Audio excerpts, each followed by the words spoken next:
All right, Tomari, thank you. Appreciate you being here. Andrew Jones, you start, then followed by Ross. Hey, Tomari, appreciate you coming on. Could you kind of walk us through the last 4 or 5 months where you were unable to participate much during the spring to where you are now? And how do you feel now? Uh, First, I want to thank y'all for having me. To address your question, the past couple months just had a few nicks and icks going on, upper body wise. But as far as that goes, 100% now. I think for the most part, excuse me, focused on getting my lower body right, making sure I can withstand the grain of playing in the trenches and whatnot. As far as the past couple months, it's been more just flexibility, moving, getting comfortable, in football situations again. So I think, I'm feeling pretty good about how things are going. As far as the group up front, Max talked a lot about the amount of depth that you guys have. Reva Hasek was talking about it the other day. Being able to go 7 or 8 or even 9 or 10 deep, how does that challenge you the way you prepare to go fewer plays but be able to produce more in fewer plays? Uh, it's great, honestly. It's not. It takes a lot of the pressure off you. Knowing that you could trust somebody to come in behind you after 4 to 6 long, hard snaps. I remember playing Wake Forest, and one of those last few drives, it was pass rush after pass rush after pass rush, all the way down the field. And I'm thinking, QB hit. I think it was 2 sacks, QB hit, pressure, completed pass, pressure. So knowing you can do that, and somebody's gonna come in right behind you and do that same thing, it takes a lot of pressure off you, honestly, and it allows more people to make plays. Our young guys are really good. Keyshawn Silver, Javari Ritchie, those guys are coming along.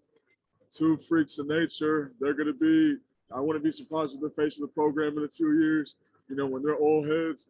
But yeah, it takes a lot of the pressure off you being able to take some of the load off so that you could go 110% longer. Oh, thank you. Appreciate that. Ross Martin. Hey, Tomari, you might have already kind of answered this, but I don't know if you have anything else to add. But why do you think the defensive line is going to be better this season? Is there anything else you can kind of add to that? Maybe some players you think have really made a big jump from last year to this year? I think before the kind of past 2 years, it would be who you have at top and then whoever else is kind of at the bottom and gray areas still developing. I feel like now everybody's in that post-development stage to the point where even if you don't have to take a large percentage of the snaps, you can still take a chunk of it so that you're taking pressure off of some of these other guys. People are getting in their playbooks. People are knowing each and every position. Guys are cross-training. Noses are learning tackles. Tackles are learning ends are learning tackle. I think, Jalil Taylor, I mean, you guys already know about him, freak of nature, beast, all that. He's stepped up in a big way. He's a leader. Gives us something to look to. Balls 80 yards on the field or practice, and he's chasing it. So that's kind of our mindset on the defensive line. Christian Varner slept on, sleeping giant, making huge strides. He was the guy coming in, and he had to get used to his body a little bit, but now he's up there. He's just as physical as anybody else on the field, if not even more physical because he's hungry. Kevin Hester, got a little bit more football knowledge to him now. He's coming along.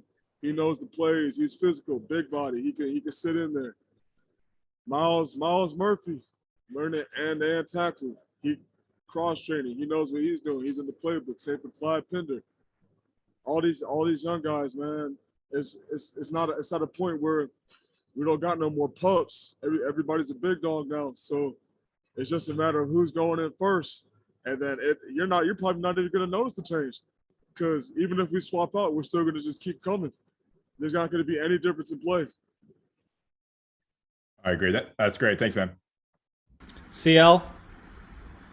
Hey, Tomari, given that you guys will have more depth and more guys in on reps, how do you kind of prepare and practice for teams that are going to try and, basically 2-minute drill, run, hurry up and purposely try to keep you guys from substituting? How do you guys practice against that? It's not really an issue. I'm going to be honest with you. We do that in practice all the time. That's how we train. We train against the best. Therefore, we're training to beat the best. And I can't think of a better offense than our offense. So if we're doing that and we're stuffing them, then I could care less who's across from us in a game and they're trying it. If they stop the sub, okay, cool. I know there are people behind me. So whenever it happens, it's gonna happen. But I know I can let loose. So that might end up turning back on them. But they could try if they want to, not to be cocky or nothing. And growing up with you and your brother, I was just curious how much you guys were aware of Lawrence Taylor. Obviously, Taman is tied right now with Taylor in career sacks and about to pass him. I was just curious how much you knew about his playing career, not necessarily at Carolina, but just as a whole, his playing career. Everything. I mean, I feel like every young D lineman growing up, if it wasn't J.J. Watt, it was Lawrence Taylor. So I know it was at least that for me. He's someone I look to. I think, man, he created the sack, and now it's the strip sack. If people are perfecting that, I'm thinking, what can I do to affect the game the way he did, knowing he played the same position as me? Greg Hall. Tomari, obviously talking about all the young guys and whatnot improving, but what do you need to do to have a better year this year than you have in the past? Man, I need to capitalize on opportunities. God not gonna open doors that aren't ready for me, but I've been praying on it, and I feel like everybody goes through things for a reason. So there's some plays I left on the field last year. It haunts me every night, but I think this year, that's the main thing, because it's not like I'm not getting there. Like, let's not play. It's not like I'm not getting there, but I need to, when things are put in, when there are certain situations on the field, one play could change the game. And, once you go from a guy who's in, you need to take that step further and become a guy who could take over the game, a guy who can end the game, if even, because you could make a sack and it not make a difference, and you cannot make a sack and that makes all the difference. So I feel like that's something this year I really want to improve on is, you got to be a sniper. It's one shot, one kill. When you're in those situations, like, you got to pull the trigger and not miss. And then how would you describe the overall chemistry that you guys have on that line? Like you mentioned, anybody could come in, but as far as having that many bodies, just how would you describe y'all's chemistry?